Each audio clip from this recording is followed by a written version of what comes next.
Bad Bunny had conquered charts, stages, and headlines. He had broken language barriers, challenged political narratives, and proven that Spanish-language music could dominate the global industry without compromise. From a grocery store worker in Puerto Rico to the most streamed artist in the world, his rise looked unstoppable from the outside. But there is a side of fame the cameras rarely show: the silence after the crowd disappears. The echo that remains in your ears long after the last note fades. The moment when the lights go out and you are no longer a symbol, just a person. By the time Bad Bunny reached global superstardom, something else had begun to grow quietly beneath the success. Isolation. Global fame does not simply expand your world, it consumes it. It stretches your life so widely that your private space begins to shrink. Every airport becomes a performance. Every restaurant becomes a photograph. Every relationship becomes speculation. Anonymity, once lost, never fully returns. At first, it feels intoxicating.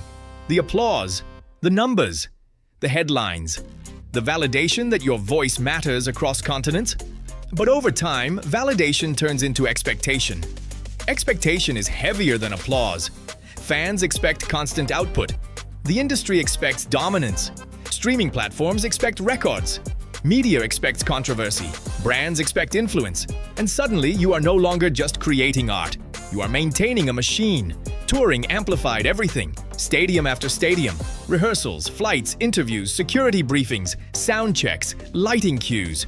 Endless movement. Sleep became fragmented. Time zones blurred. Cities felt interchangeable.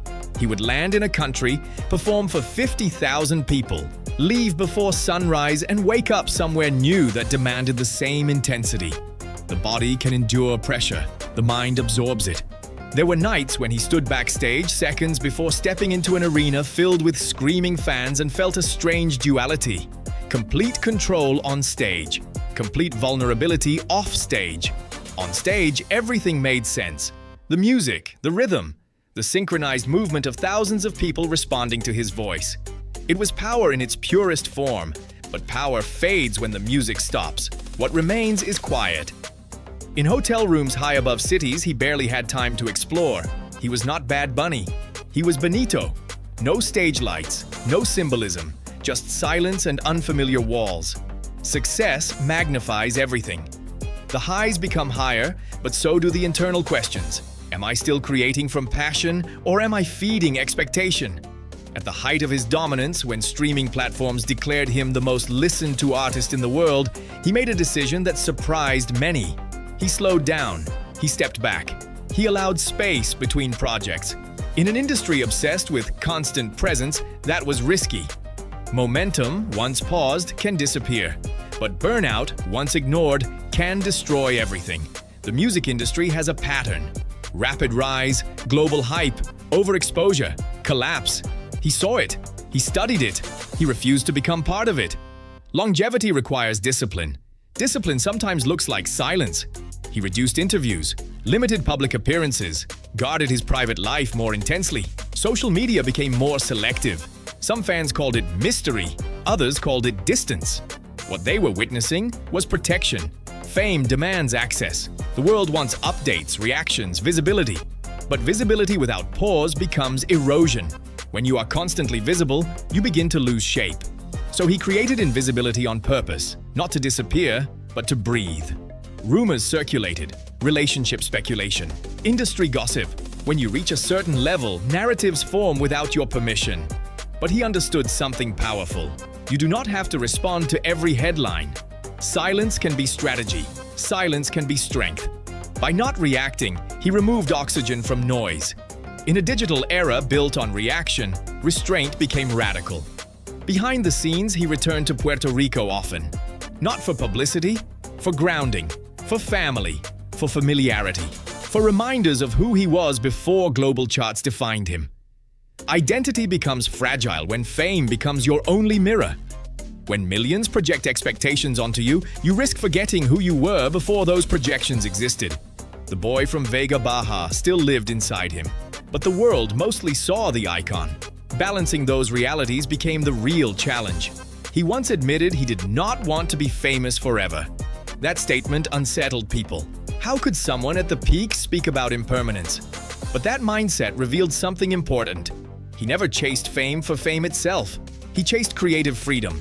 Sometimes the higher you rise, the less free you feel. Money increases. Influence increases. Responsibility increases faster. Every move becomes analyzed. Every lyric dissected. Every silence interpreted. The psychological weight of scrutiny accumulates quietly. There were nights after performances when adrenaline refused to settle. The body exhausted, but the nervous system still vibrating. Sleep shallow, thoughts louder. This is the side of superstardom rarely discussed. Not scandal, not collapse, just sustained intensity. Human beings are not built for constant amplification. To remain relevant globally, you must evolve. But evolution requires reflection. Reflection requires stillness. Stillness is difficult when you are permanently visible, so he forced it. He created pauses. He resisted flooding the market with predictable releases. He chose intention over frequency. That decision strengthened anticipation. When he returned with new music, it felt deliberate, not automatic, not manufactured, intentional. This was not retreat, it was control. Fame is a system. If you do not control it, it controls you. By choosing boundaries, he preserved creativity. By choosing distance, he preserved identity. In an era where constant exposure is rewarded, restraint became his rebellion. Not against politics, not against the industry, against burnout. He understood something many artists learn too late. If you allow yourself to become a product, the person disappears. And once the person disappears, the art follows. So he protected the person. He protected the inner circle. He avoided oversaturation. He resisted becoming predictable.